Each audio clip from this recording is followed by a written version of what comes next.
Yeah, that's a interesting and big question. I think the more I've been doing astrology, in some ways, the more I have felt that we're very constrained by our karma. And so I think one of the techniques that I'm trying to sort of adopt into my practices is something that I learned in Freedom Cole's courses, which is how to evaluate the strength of karmas in the chart. So there are essentially three types of karma that are expressed in the horoscope. One is karmas that are set in stone, essentially unchangeable. Then they have one where it can be changed, but it'll take continuous and ongoing effort in order to change that karma. And then there are karmas that are relatively easy to change, and a single intervention or a single remedy might do the trick. So learning those techniques about how to understand the strength of the karmas in the chart, I think is really important. And in terms of my sort of wrestling with that and the idea of fate and free will and all of that sort of thing is, I guess if I was to summarize it, a lot of our life is dictated to by our karmas. We have some wiggle room, but maybe not as much as we would like. But there are opportunities to work with our karmas and to improve things, but it often takes a lot of work. Well, there are certain things that just can't be changed. Say, for example, if I have a car accident and I lose a leg, there's no amount of karmic remediation that's going to bring my leg back. So there are certain things where there's just, we instead of trying to fix the problem, we have to work at the level of trying to accept and work with the issues.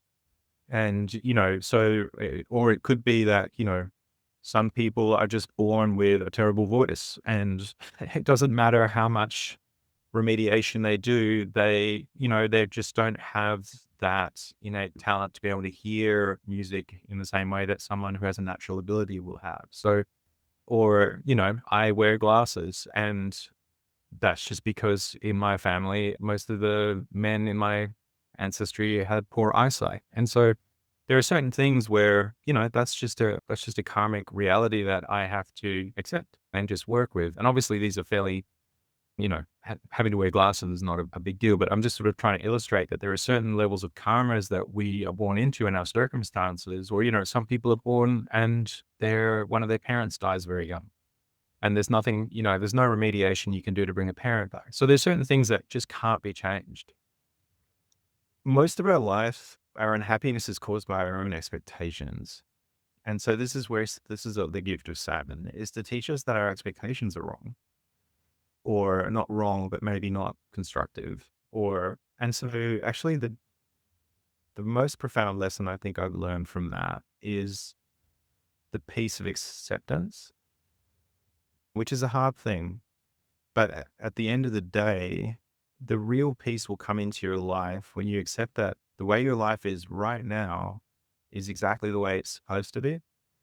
And there's there's often an unconscious expectation that perfection is just out of reach, that we just have to do this or that, or something has to come into our life and then our life will become perfect or more perfect.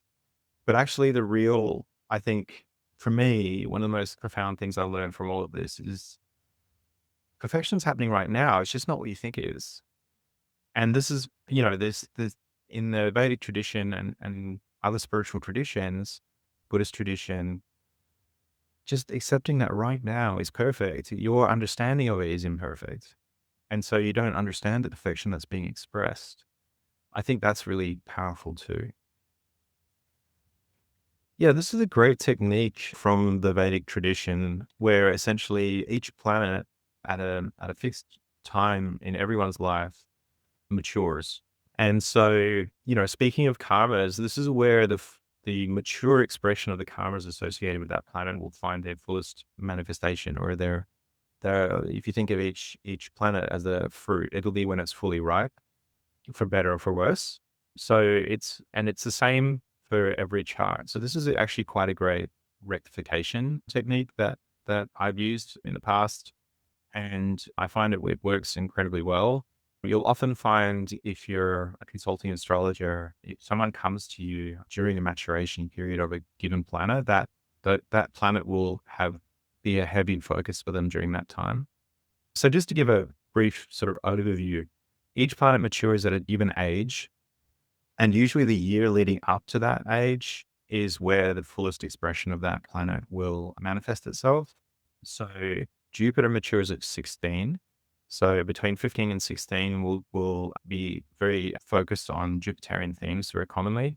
The sun matures at 21. So 20 to 21 is usually when you feel the peak of the maturation.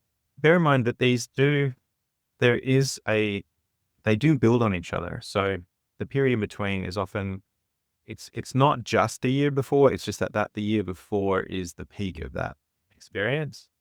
The moon matures at 24, Venus matures at 25, Mars matures at 28, Mercury matures at 32, Saturn matures at 36, Rahu, or the North Node, matures at 42, and Ketu, or the South Node, matures at 48. And so what's interesting, if you think about that, we're not fully mature from a Vedic point of view until we hit 48. And we had a religious studies class that year, every year. And that year the good thing about the Catholics and the Jesuits in particular is that they're not dogmatic. So you could have quite open and free discussions. And we had very open and free discussions about belief and the nature of belief, the nature of God, et cetera, et cetera. But that year I decided I was an atheist.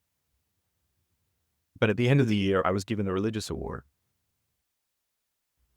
for my year. So they gave one award every year for each class. And the year I became an atheist happened to be my Jupiter maturation, and it's the 11th house, which is the house of awards. Yeah. And I became an atheist. And I don't know if, Aquarius is also associated with heretics and outsiders and heretical ideas. And so it was just it's a very minor example in my case. But I've always thought that was quite funny. That I was quite embarrassed actually to get that award.